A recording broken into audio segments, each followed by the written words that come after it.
Extrait numéro 137. Restez unis.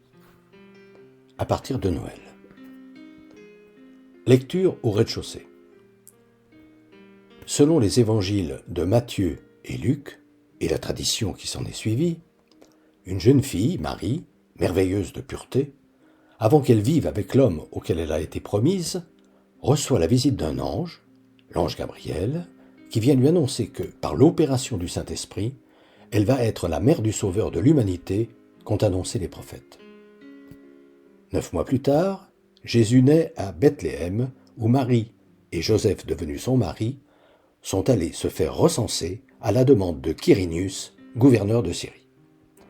Comme il n'y a plus de place à l'hôtellerie, Marie est contrainte d'accoucher de nuit. Le récit nous apprend que, prévenus par des anges, des bergers qui gardent leurs troupeaux dans les environs de Bethléem viennent s'extasier devant le nouveau-né et que de leur côté, 3 mages se sont mis en route derrière une étoile pour rendre hommage au nouveau roi des Juifs qui vient de naître.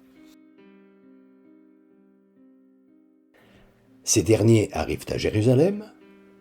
Inquiété par la nouvelle, le roi Hérode s'enquiert auprès des grands prêtres de l'endroit où le Messie doit naître, d'après les Écritures. Puis il fait venir en secret les mages, leur indique que c'est à Bethléem, et leur demande de revenir l'avertir quand ils auront trouvé l'enfant, pour qu'il aille lui rendre hommage à son tour. Les mages arrivent enfin auprès de l'enfant. Ils lui offrent en cadeau de l'or, de l'encens et de la myrrhe. Mais, une fois leur présent offert, l'ange Gabriel avertit Joseph en songe de ne pas repasser par Jérusalem comme Hérode le leur a demandé. Car ce n'est pas pour aller lui rendre hommage qu'il leur a indiqué Bethléem et leur a demandé de revenir lui dire où se trouvait l'endroit exact où le bébé est né, mais pour le tuer.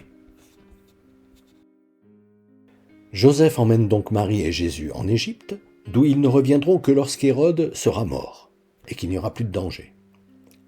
De retour en terre d'Israël, il traverse sans s'arrêter la Judée, où le roi Archélaüs a remplacé son père.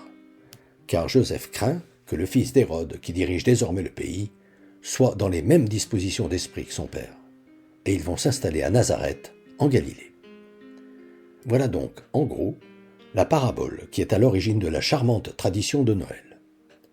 Une fête que l'Église a rendue d'autant plus charmante qu'au tournant des XIIe, XIIIe siècles, François d'Assise, le saint peut-être le plus humain de toute l'histoire du christianisme, en a fait un sommet de la croyance populaire en inventant la crèche, devant laquelle les chrétiens viennent célébrer la venue du Fils de Dieu, qui, en prenant chair de la Vierge Marie et se laissant plus tard crucifier pour racheter l'humanité de tous ses péchés, à commencer par le péché originel commis par nos premiers parents Adam et Ève, comme nous le raconte la Genèse, est venu sur terre s'incarner pour nous sauver. Selon ce que l'on comprend habituellement de la parole qu'écrit l'évangéliste Jean dans le prologue de son évangile, « Et le Verbe s'est fait chair, et il a habité parmi nous ». Mais il est une autre lecture, une lecture au premier étage, adulte, qui consiste à rapprocher ce récit de la parole dont s'est servi Jésus quand il a commencé de proclamer la bonne nouvelle. Les temps sont accomplis, et le royaume de Dieu est tout proche. Repentez-vous et croyez à la bonne nouvelle. Que l'on soit les tenants d'une lecture pour les enfants ou d'une lecture pour les adultes, avoir toujours devant les yeux que Jésus, sachant qu'étaient inévitables les discordances qui diviseraient ses disciples lorsqu'il serait parti, prévint leurs divergences futures en leur donnant un dernier commandement. Un commandement dont dépendait, leur affirma-t-il, que le message qu'il avait voulu transmettre atteigne le fond des cœurs jusqu'au bout de la terre.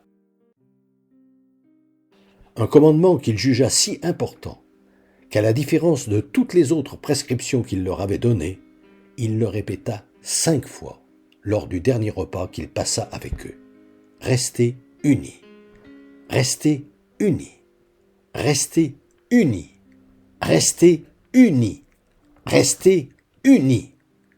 Faisant de cette unité la condition pour que toute l'humanité fasse sienne la bonne nouvelle, afin que le monde croie que tu m'as envoyé. Puissent ces méditations aider à faire mettre ce commandement en pratique. Depuis des années, Environ une fois par mois, j'envoie une lettre d'information spirituelle à tout mon carnet d'adresses. Le thème du moment est, depuis janvier 2019, être chrétien, ça veut dire quoi? Si ce sujet vous intéresse, n'hésitez pas à me transmettre votre mail en vous contentant d'indiquer auditeur YouTube, vos noms et prénoms et éventuellement votre numéro de téléphone si vous souhaitez me parler.